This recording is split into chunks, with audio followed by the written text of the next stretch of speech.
Boa noite, sejam bem-vindos à nossa reunião virtual e a paz de Jesus que esteja conosco nesta hora. É muito importante que compartilhemos com os nossos familiares, com os nossos amigos, as nossas reuniões e que no final nós daremos o nosso like para que o YouTube possa disponibilizar para mais pessoas o acesso às nossas reuniões. Nesse momento, nós vamos iniciar a reunião da noite. E os nossos estudos, normalmente, são feitos do Livro dos Espíritos e no livro O Evangelho segundo o Espiritismo. Mas esse mês, como é especial, como é o mês que nós homenageamos Jesus, nós iremos estudar esse mês só o Evangelho segundo o Espiritismo. E o tema de hoje é o Cristo Consolador, o jugo leve. E a nossa expositora, Tânia Wilson, que é ela é participante do Centro Espírita Amor, Caridade e Esperança em Botafogo. E a quem eu passo a palavra para as suas considerações iniciais. Tânia, sua vez. Queridos irmãos, queridas irmãs, é uma alegria sempre renovada estarmos juntos nesse espaço virtual para refletirmos sobre as lições, as mensagens de Jesus e do Espiritismo. Sintam-se então todos e todas fraternalmente abraçados e abraçadas e envolvidos em vibrações de paz e em bênçãos de saúde. Obrigada, Tânia.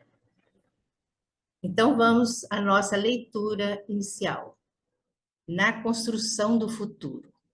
Respondeu Jesus: o meu reino não é deste mundo. Jesus está em João, capítulo 18, versículo 36. Todo cristão, pois, firmemente crê na vida futura, mas a ideia que muitos fazem dela é ainda vaga, incompleta e, por isso mesmo, falsa em diversos pontos. Para grande número de pessoas, não há a tal respeito, mais do que uma crença, balda de certeza absoluta, donde as dúvidas e mesmo a incredulidade. O Espiritismo veio completar nesse ponto, como em vários outros, o ensino do Cristo, fazendo quando os homens já se mostram maduros bastante para apreenderem a verdade. No Evangelho segundo o Espiritismo, capítulo 2, versículo 3. Esperava pelos irmãos do caminho, a fim de entregares a construção da terra melhor e quedaste, muita vez, em amargoso desalento, porque tardem a vir. Observa, porém, a estrada longa da evolução, para que o entendimento te pacifique. Milhares deles são corações de pensamento verde que te rogam apoio e outros muitos seguem trilha adiante, inibidos por névoas interiores que desconhecem. Repara os que se renderam às lágrimas excessivas. Choraram tanto que turvaram os olhos, não mais divisando os companheiros infinitamente mais desditosos, a lhes suplicarem auxílio nas vascas da aflição. Completa os que passam, vaidosos, sem saberem utilizar construtivamente os favores da fortuna. Habituaram-se tanto a enganosas vantagens da moeda abundante que perderam o seu senso íntimo. Enumera os que se embriagam de poder transitório. Abusaram tanto da autoridade que caíram na exaltação da paranoia sem darem conta disso. Relaciona os que se asseveram amar, transformando a afetividade no egoísmo envolvente. Apaixonaram-se tanto por criaturas e coisas, cultivando exigências que deliram positivamente sem perceber. Anota os que avançam, hipnotizado pelas dignidades que receberam do mundo. Fascinaram-se tanto pelas honras exteriores que olvidaram os semelhantes a quem lhes compete o dever de servir. Nenhum deles atrasou por maldade. Foram vítimas da ilusão que frequentemente se agiganta qual imenso nevoeiro na periferia da vida, mas regressarão depois à verdade triunfante para atender às tarefas que realizas. Para todos eles que ainda não conseguiram chegar à grande renovação, é compreensível o adiamento do trabalho a fazer. Entretanto, nada nos justificaria desânimo ou deserção na obra do Cristo, porque, embora estejamos consideravelmente distantes da sublimação necessária, transportamos conosco o raciocínio lúcido e libertado no sustento da fé. Emmanuel. Está no Livro da Esperança, capítulo 3, psicografia de Francisco Cândido Xavier. Vamos à nossa prece. Deus, nosso Pai, todo misericordioso, Jesus, nosso Mestre, nosso guia, estamos, Senhor, mais uma vez, reunidos em Seu nome, para mais um estudo desta noite. Agradecemos, Senhor, por esta oportunidade. E assim, nós aprenderemos muito mais dos Seus ensinamentos. E assim, Senhor, agradecidos, nós pedimos a sua permissão para iniciarmos a nossa reunião desta noite, te dando graças a Deus. Tânia, é com você. O texto hoje, que é alvo de nossa reflexão, está, como foi dito, no capítulo 6 do Evangelho segundo o Espiritismo, e são os dois primeiros itens, cujo título é O Jugo Leve. São dois itens e itens curtinhos, basicamente um parágrafo pequeno do Evangelho de Mateus e um comentário de Kardec, mas que dariam com certeza uma palestra, uma exposição de muito mais tempo em função da profundidade. Eu começo então lendo a passagem que está em Mateus, porque além dela ser muito bonita, nós vamos destrinchá-la, nós vamos procurar detalhá-la à luz do Espiritismo, procurando sempre, isso é algo que nós temos que nos preocupar e prestar atenção em todo estudo que a gente assiste, procurando sempre trazer isso para a nossa vida, para o nosso cotidiano, para as nossas questões pessoais, o nosso relacionamento com o nosso semelhante, porque dessa maneira a gente fica com entendimento racional cognitivo, mas também a gente se preocupa com a vivência, que é aquilo que realmente nos transforma. Então, em Mateus, no capítulo 11, nos versículos de 28 a 30, Jesus diz assim: Vinde a mim, todos vós que estáis aflitos ou sobrecarregados, que eu vos aliviarei. Tomai sobre vós o meu jugo e aprendei comigo que sou manso e humilde de coração, e achareis repouso para vossas almas, pois é suave o meu jugo e leve o meu fardo.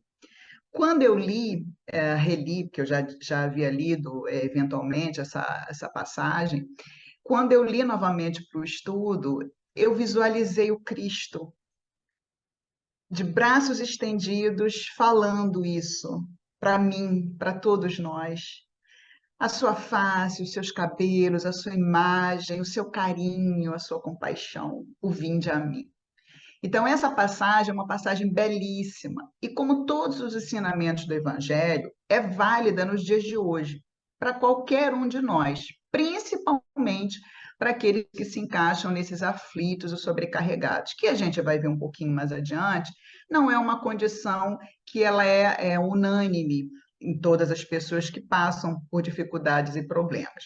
Então, essa passagem serve para aqueles que se encaixam nisso, que se identificam. Alguém aqui se identifica? Acredito que muitos.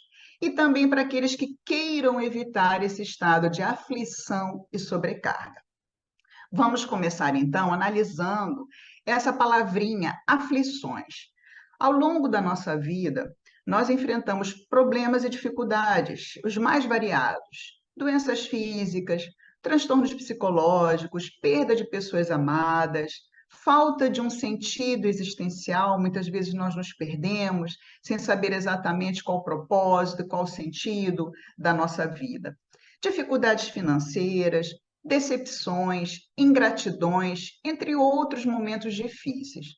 E além dessas dificuldades num plano pessoal e individual, nós ainda temos preocupações no plano coletivo. Vejam, nós estamos num prazo muito curto, de menos de 3 anos, com 2 guerras em curso. Além disso, além dessas guerras que trazem preocupações para todos nós, nós temos a questão do aquecimento global, com eventos climáticos extremos e algumas previsões muito difíceis para um futuro que talvez seja mais próximo até do que os cientistas a princípio acreditavam. Então, todas essas questões, elas nos atingem, mesmo aquelas pessoas talvez muito jovens, que não tenham ainda vivenciado grandes dificuldades, um dia viverão. Eu me lembro aqui da lição de Buda, que ele diz que nenhum de nós escapará da doença, do envelhecimento e da morte. Em algum momento nós estaremos face a essas dificuldades, a essas questões. Mas reparem, diante de tudo isso que foi exposto aqui, a gente pode pensar e lembrar que nem todos nós somos aflitos, nem todos nós estamos numa condição, num estado de aflição. Pensem um pouquinho em pessoas que vocês conhecem, que atravessam dores terríveis, que atravessam dificuldades maiores até do que as nossas, e que encaram e vivem essas dificuldades de maneira serena, confiantes. Confiantes não só nos próprios recursos, mas também na assistência dos poderes superiores da vida. Eu conheço algumas pessoas assim, acredito que vocês também. Nós temos no movimento espírita vários exemplos. Eu me lembro agora, eu confundo um pouco os nomes, mas eu me lembro de um expositor, se não me engano, Jerônimo Mendonça, que ele fazia as palestras dele deitado numa cama, porque ele tinha uma série de dificuldades. Era uma pessoa extremamente alegre. Eu lembro que a primeira vez que eu o vi, eu era adolescente, estava iniciando no movimento espírita, e aquilo me impressionou muito. Eu pensava comigo, mas como pode uma pessoa viver com uma dificuldade tão grande e ser assim, tão alegre, tão otimista, passar uma mensagem tão bonita? Então, reparem que a aflição, ela não faz parte necessariamente das nossas dificuldades e dos nossos sofrimentos. Ela é algo que acontece quando nós nos encontramos num ponto de vista que facilita. A gente já vai desenvolver e ver um pouquinho sobre isso também. Bem, vamos então analisar a expressão sobrecarregados, que eu acho muito interessante, porque estar carregado também faz parte da vida. Todos nós carregamos uma série de responsabilidades e, como já vimos, problemas, dificuldades, preocupações. Tudo isso nos demanda sempre muita força e coragem. Mas e a sobrecarga? Repare que a própria expressão indica que é adicionado alguma coisa além daquilo que a gente carrega. Então, de onde vem essa sobrecarga? Numa perspectiva evangélica, nós podemos estar sobrecarregados de apego, de ciúme, de inveja, de revolta, de ignorância, crueldade, egoísmo, ambição, vícios, de uma série de emoções, de sensações que vão constituir algo além em cima daquilo que nós carregamos de uma maneira negativa para nós. Pedro Camargo, que escreveu muito dos livros dele sob o pseudônimo de Vinícius, em um de seus textos afirma o seguinte: vejam só, que a grande maioria dos homens vegeta entre duas tiranias. Uma que atua no seu interior e se denomina instinto, outra que age de fora para dentro e se chama sentidos. Subjugado pelo instinto e fascinado pelos sentidos, o homem torna-se um ser complexo, incoerente e extravagante, capaz de todas as aberrações. Vinícius, Pedro Camargo, sinaliza aqui que quando a gente presta mais atenção ou quando a gente se deixa levar por questões ou por impulsos instintivos e pelas nossas sensações e sentidos, nós muitas vezes nos confundimos no entendimento daquilo que nos chega e podemos até fazer escolhas equivocadas sob a influência tanto do instinto quanto dos sentidos. E aí acrescentamos um peso aos nossos problemas e isso nos sobrecarrega. Allan Kardec, também no capítulo 5 do Evangelho, desenvolve um pouco esse assunto quando ele fala de causas anteriores e causas atuais das aflições, que muitas das nossas aflições elas são consequência dos nossos defeitos e das nossas imperfeições. Então, a forma como nós encaramos aquilo que nós passamos, e a psicologia, em seus estudos, vem mostrando isso com muita frequência, a psicologia vai nos mostrar que muitas vezes a forma como a gente não é tanto aquilo que a gente vivencia, aquilo que a gente passa, que é o determinante do nosso humor, das nossas sensações emocionais, e sim a maneira como nós encaramos aquilo que nós vivenciamos. Então, Jesus faz um convite aos aflitos e sobrecarregados do mundo. E vamos agora, já que vimos o sentido da aflição e da sobrecarga, vamos analisar esse convite tão amoroso que Jesus faz para todos nós. Em primeiro lugar, ele diz: vinde a mim. Então, os aflitos e sobrecarregados têm que fazer um movimento em busca desse alívio para suas aflições e sobrecargas. Ficar reclamando, lamentando e numa situação de irritação e rebeldia só agrava a nossa situação. Vamos então nos movimentar à procura daquilo que precisamos. Há uma memória também minha muito antiga, dos meus tempos de juventude, de mocidade, de um orador espírita, que eu esqueço o nome dele também com frequência, que ele era uma pessoa muito simpática, muito divertida, e ele falava sempre da muquerela, que muitos de nós sofremos da muquerela. E o que é a muquerela? É murmurar, queixar, reclamar, lamentar. Então, ele juntava as primeiras sílabas de todas essas palavras para dizer que sofrer de muquerela nos paralisa. Nós precisamos mudar esse nosso estado de reclamação, que não leva a nada, não resolve nada. Então, Jesus diz: vinde a mim. Nós temos que fazer esse movimento, que vos aliviarei. Então, ele prometeu alívio, não livramento dos nossos problemas. Esse vinde a mim não nos autoriza a pensar que nós ficaremos milagrosamente sem problemas e cargas.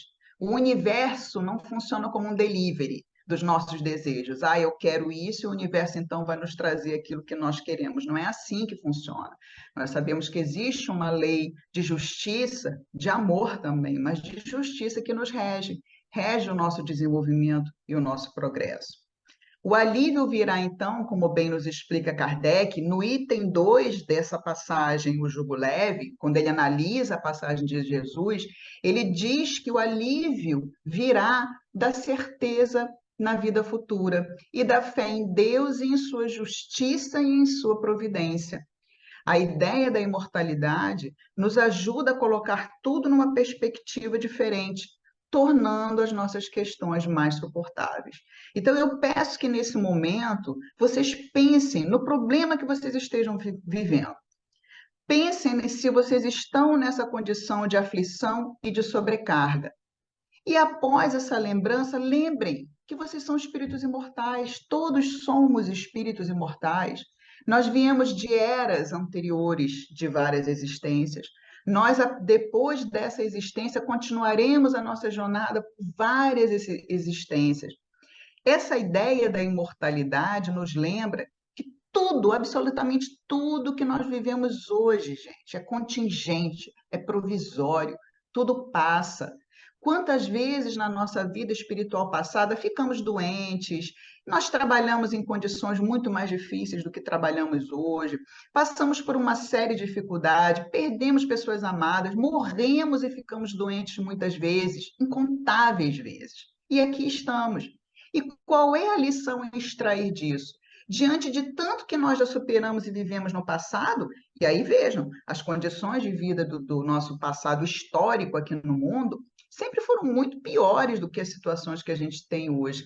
Diante, então, de tanto que nós já superamos e vivemos em condições mais adversas, o que é isso que nós passamos hoje, senão mais um capítulo dessa nossa jornada evolutiva?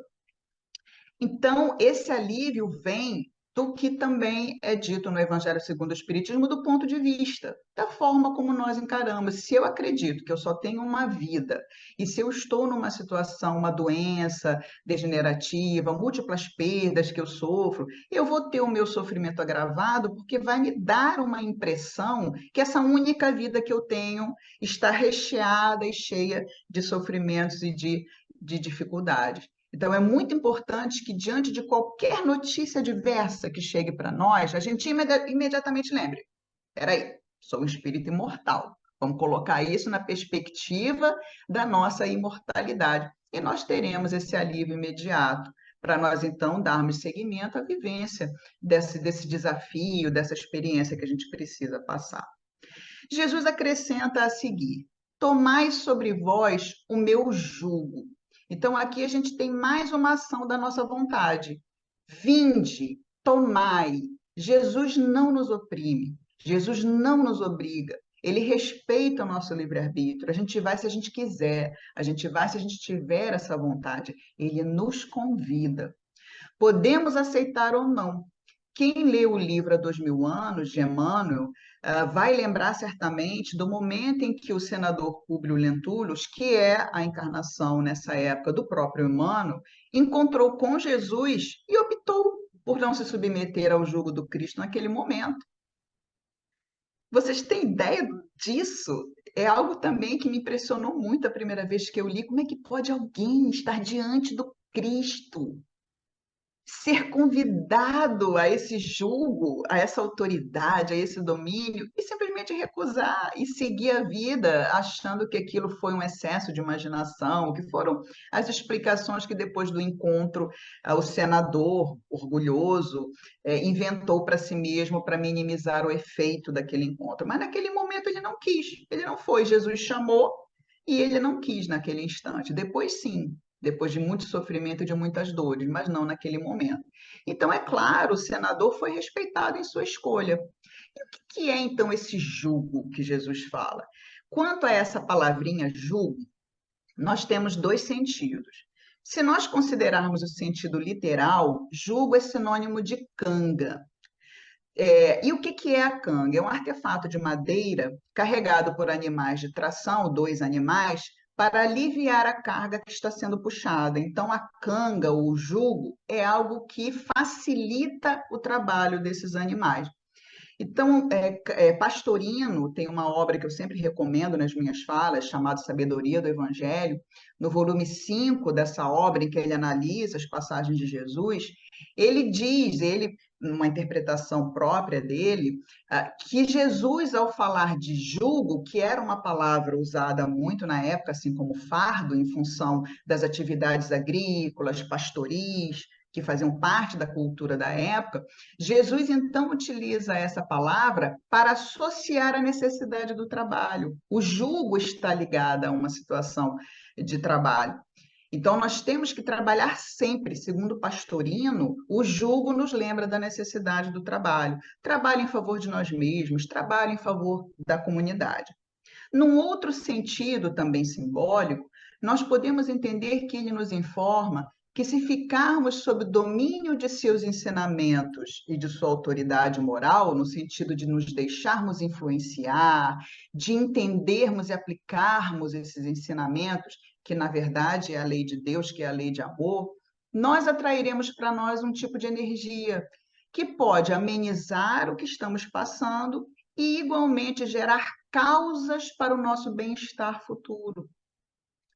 Então, percebam como é importante nós olharmos para esse jugo como uma influência que vem do entendimento que nós temos da lei de Deus e da aplicação dessa lei na nossa vida e na vida de todos que convivem conosco, e do própria evolução do planeta também.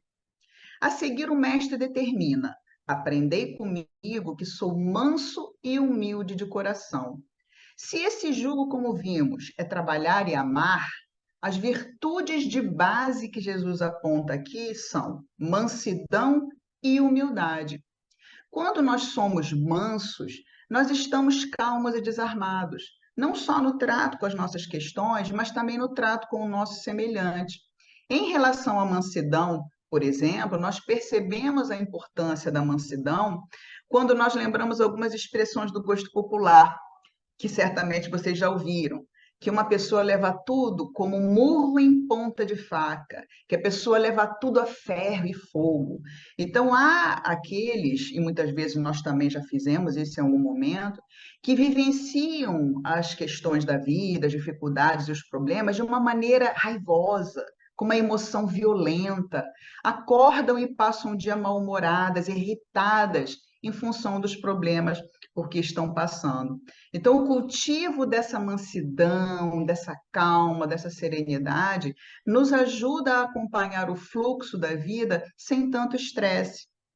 E a humildade entra aqui também, de uma maneira muito importante, porque a humildade é o reconhecimento das nossas virtudes, dos nossos defeitos, dos limites e possibilidades que nós temos hoje, na altura da nossa vida e do nosso desenvolvimento espiritual.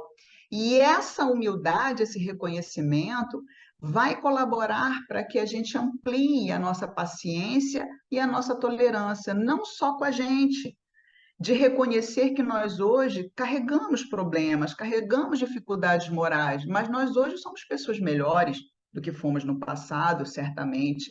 E a cada dia, se nos empenharmos, nos tornaremos a cada dia mais virtuosos, mais ligados àquilo que realmente é importante na nossa evolução espiritual. Então, a humildade faz com que a gente se situe nesse lugar de reconhecer que ainda temos muita coisa para transformar, para modificar em nós, mas que nós já caminhamos bastante.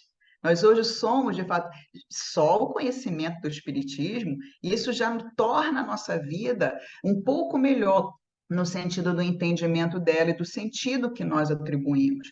Além disso, essa humildade nos ajuda nesse senso da nossa humanidade comum, porque se eu reconheço que eu tenho limites e possibilidades, virtudes e defeitos, as outras pessoas também. Então, eu consigo aumentar a minha tolerância e a minha paciência comigo e também com os outros.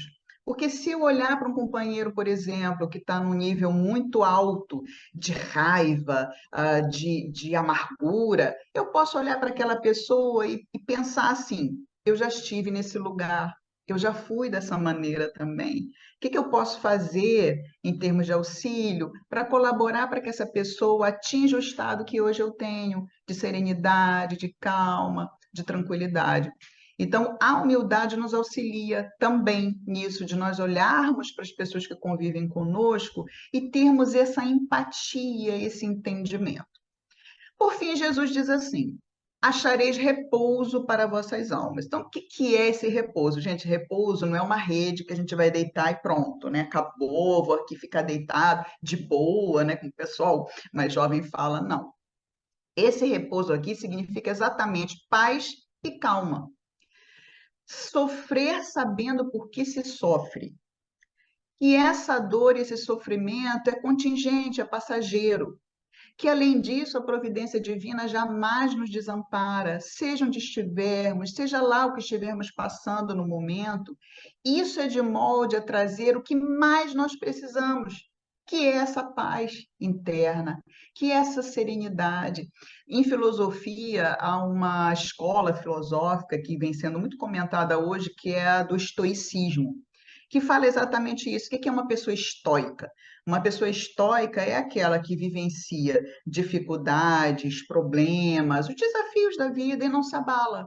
E consegue passar por eles mantendo esse estado de equilíbrio interior. E qual é a base da filosofia estoica? É a mesma da doutrina espírita, é a mesma do evangelho, é a maneira pela qual nós olhamos as coisas. E qual a maneira que produz esse estoicismo, segundo essa escola filosófica? Tudo aquilo que nos chega, a gente não tem controle, ninguém tem controle. Nós não sabemos hoje, mais tarde, ou amanhã, ou daqui a um mês, o que vai nos acontecer. Nós não sabemos o que vai acontecer em função dessas guerras, do aquecimento global. Nós só controlamos uma coisa, gente. O que a gente controla? Aquilo que está dentro de nós, os nossos pensamentos, os nossos sentimentos. Sobre isso a gente tem controle. Então, não interessa o que nos chega, não interessa o que o mundo traz, não interessa o que a vida traz. Nós temos o controle sobre as nossas emoções, sobre a nossa forma de encarar e de aprender com essas experiências. Isso é o estoicismo. E aí vejam, todos os poderes e riquezas do mundo serão insuficientes se não tivermos paz. Jesus, em Marcos, capítulo 8, versículo 36, ele pergunta assim: de que adianta o homem ganhar o mundo inteiro e perder a sua alma?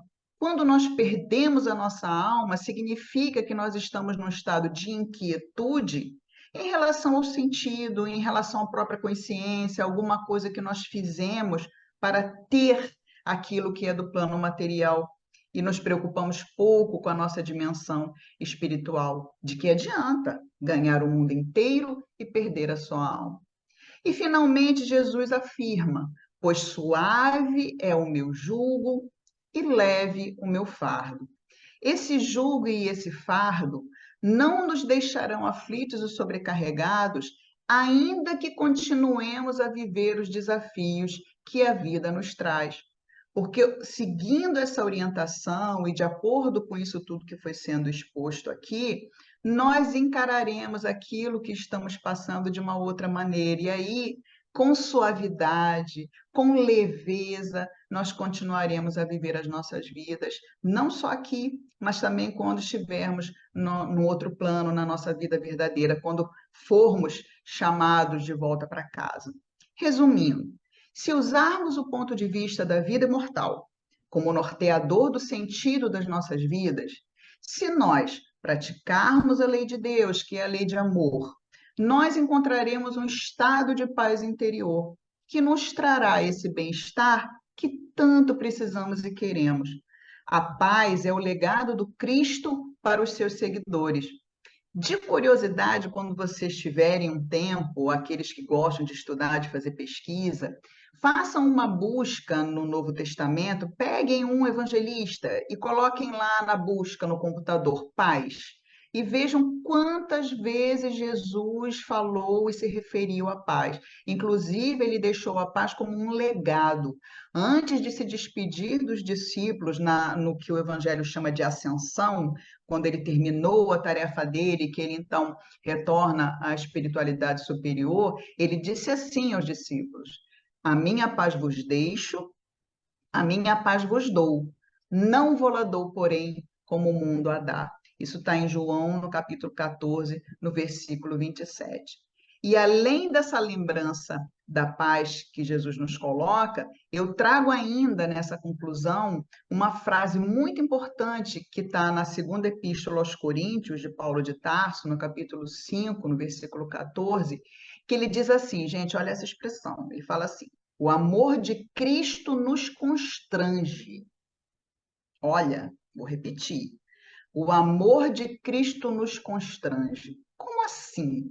Depois que entendemos a mensagem, e a explicação é muito interessante, né? Depois que nós entendemos a mensagem, depois que a gente tenha feito esse movimento voluntário, de vontade, de ir ao encontro do Cristo e da sua proposta redentora, nós passamos a nos sentir impelidos na superação dos caprichos do ego, buscando a nossa transformação pessoal incessante.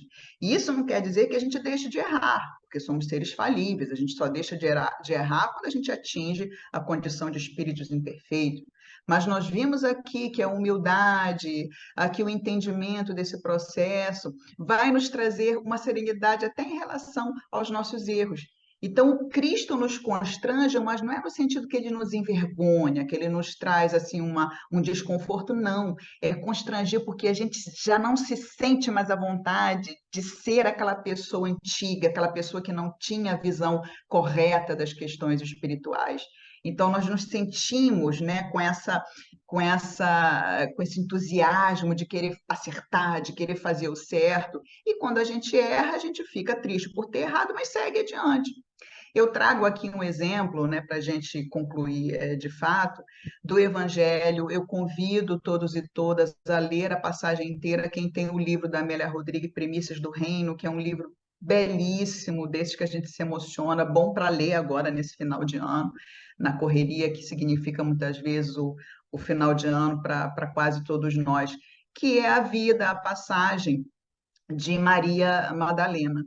Maria Madalena era uma cortesã bonita e rica. A vida dela é conhecida, né, por todos aqueles que estudam, né, que têm um contato no Evangelho. Então, ela tinha tudo do ponto de vista material, ela tinha tudo do ponto de vista da aparência, ela tinha até um certo poder em função da sedução, em função das pessoas que iam procurá-la e que acabavam usando dos serviços dela. No entanto, Madalena vivia aflita e sobrecarregada. Ela não era feliz, ela não tinha bem-estar. Ela vivia aflita e sobrecarregada pelo tipo de vida que ela escolhera, sob o império dos instintos e dos sentidos, obsediada por 7 espíritos. Ela, então, segundo a narrativa de Amélia Rodrigues, uma de suas servas diz a ela, incentiva-a a ir ao encontro de Jesus. Vai, ele vai te receber, ele vai conversar com você. E ela, em lágrimas, ela diz assim: mas lembra do que eu sou? Eu sou uma cortesã, que era na época uma prostituta, né? Uma pessoa que trabalhava aí vendendo as forças físicas, né? Vendendo o próprio corpo. Então, ela, a princípio, ela não quer ir, porque ela acha que Cristo não vai recebê-la. E aí, essa serva, então, tanto insiste que ela vai, e esse encontro muda totalmente a vida dela. Esse vinde a mim, ela foi, ela tomou sobre ela o jugo, ela tomou sobre ela o fardo do Cristo, se converteu e seguiu os passos de Jesus até o fim de sua jornada física.